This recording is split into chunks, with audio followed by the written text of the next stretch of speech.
40 বিঘা মাটিত কৃষি কৰ্মৰে চাহাবুদ্দিনে দেখুৱাইছে স্বাৱলম্বিতাৰ অপূৰ্ব নিদৰ্শন।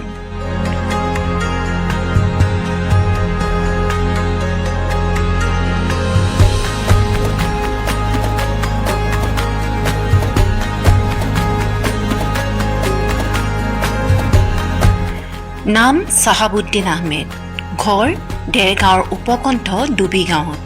উচ্চ শিক্ষিত এইজন যুৱকে কৃষি বিপ্লৱৰে আমাৰ যুৱ প্ৰজন্মক দেখুৱাইছে এক সুন্দৰ নিদৰ্শন।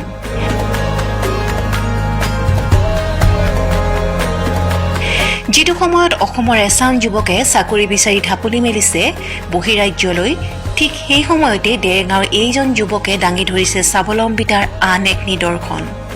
নাম এওঁৰ চাহাবুদ্দিন আহমেদ। 40 বিঘা মাটিত আৰম্ভ কৰিছে কৃষিৰ বিপ্লৱ।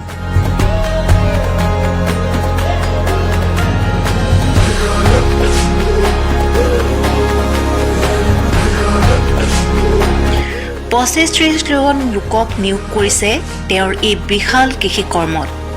বিভিন্ন প্ৰকাৰৰ কবি, বেঙেনা, ব্ৰকলি, আলু, জাতিলাও আদি খেতিৰে ডুবিগাঁৱৰ উৰ্বৰা ভূমিত জিলিকি উঠিছে কৃষকৰ সোণালী সপোন। সংস্থাপিত হৈছে বহু স্থানীয় লোক।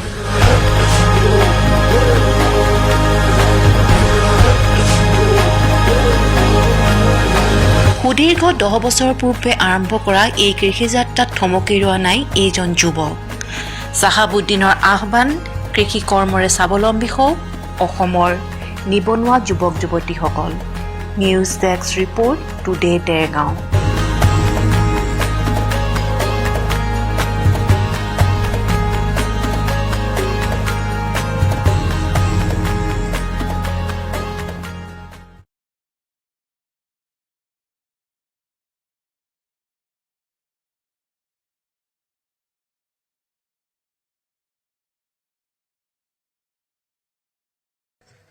বৰ্তমানটো আপোনাক সকলোৱে জানে ভাৰতবৰ্ষত ভয়াৱহ নিবনুৱাতাই গা কৰি উঠিছে আৰু ভয়াৱহ নিবনুৱাতাৰ কাৰণে বিভিন্ন অসামাজিক কাম কাজ কৰা হৈছে, উগ্ৰপন্থী সমস্যা বাঢ়িছে, চোৰ ডকাইত বাঢ়িছে। গতিকে এনেকুৱা এটা সময়তে মোৰ চিন্তাৰ খোৰাক যোগালে যে আমি যদি স্বনিৰ্ভৰশীল হ'ব পাৰোঁ, গতিকে আমি এটাই মাধ্যম আছে, সেইটোৱে খেতি। খেতিৰ বিনা গতি নাই, খেতিয়কৰ নিষ্ঠাৰ নাই। নাই চাকৰি, নাই চাপৰি। নহয় চাকৰি কৰিব লাগিব, নহয় চাপৰিত খেতি কৰিব লাগিব। এই দুটা বাক্য মোৰ আপোন বাক্য। এই দুটা বাক্য শিৰোগত কৰি মই আজিৰ পৰা প্ৰায় 10 বছৰ আগৰ পৰা ডুবিগাঁৱত মোৰ জন্ম, ডুবিগাঁৱত ঘৰ মোৰ। ডুবিগাঁৱতে মই কৃষি কাৰ্য আৰম্ভ কৰিছোঁ। প্ৰথমতে এবিঘা মাটি, আধা বিঘা মাটি বেঙেনা খেতি কৰিছিলোঁ আৰু আধা বিঘা মই গ্ৰীণ মটৰ পাৰিছিলোঁ। তো দেখিছোঁ যে এই আধা বিঘা বেঙেনা খেতি কৰি মই 7,000 মান টকা লাভ পাইছিলোঁ আৰু গ্ৰীণ মটৰ তেতিয়া মই আজি পৰা 10 বছৰ আগতে প্ৰায় 6,000 মান টকা লাভ পাইছিলোঁ। সেই 7,000 13,000 মূলধন আছিল। মই ভাবিলোঁ এইকেইটা অলপ অকণমান বঢ়াব পাৰি নেকি। সেই সূত্ৰে আজি 11 বছৰত ভৰি দিলে। এইবাৰ মই ইয়াতে 22 বিঘা আৰু ঘৰত 18 বিঘা, টোটেল 40 বিঘা মাটিৰ খেতি আৰম্ভ কৰিছোঁ। প্ৰায় ইতিমধ্যে মই 2 বিঘা মাটি খেতি বিকিলোঁ। বাকী এইখিনি দেখিছে আমাৰ বিকিব পৰা হৈ আছে।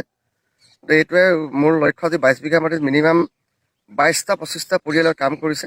গোবৰ অনা পৰিয়ালটো চলিছে, হাল বোৱা ট্ৰেক্টৰ পৰিয়ালটো চলিছে, বেপাৰীসকল চলিছে। ইয়াৰ পৰা মই আপোনাৰ একেষাৰে কওঁ, যদি আপুনি আজি তাৰিখত 2 বিঘা মাটি ভালকৈ খেতি কৰে, আপুনি পিছলৈ ঘূৰি চাব নালাগে।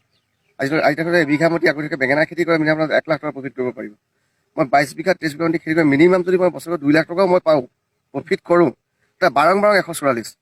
এটা পৰিয়ালে এমাহ 12,000 তেল নিমখ খা খৰচ নালাগে। আজিৰ তাৰিখত আমাৰ খেতিত কাম কৰা 11 বছৰৰ অভিজ্ঞতাৰ পৰা আজি আমাৰ ডুবিগাঁৱৰ ল'ৰাই কিন্তু আজি খেতিৰ মাষ্টৰ। মই সিহঁতৰ পৰা শিকিছোঁ। এতিয়া আজি মই পশ্চিমবংগৰ কোচবিহাৰ মানুহ নাই। अरे वाह, स्वाद तो लाजवाब है। इतनी अच्छी स्वाद वाली चाय पत्ती मिलती कहाँ है? ये दरगाह आसाम की ब्रांड की चाय पत्ती है। आसाम के बागानों से सावधानी और माहिरता से चुनी हुई पत्तियां चुटकी में तुम्हें फ्रेश और फिट फील करवाती है। छोटी बड़ी सभी पैक साइज में उपलब्ध है। ट्रैवल के लिए 15 ग्राम का पैकेट हो या घर के लिए 1 किलो की, मुझे तो बहुत पसंद है। दरगाह टी FSSAI अप्रूव भी है। सच में, अब तो मैं भी दरगाह आसाम टी ही लूंगी। बहुत बढ़िया।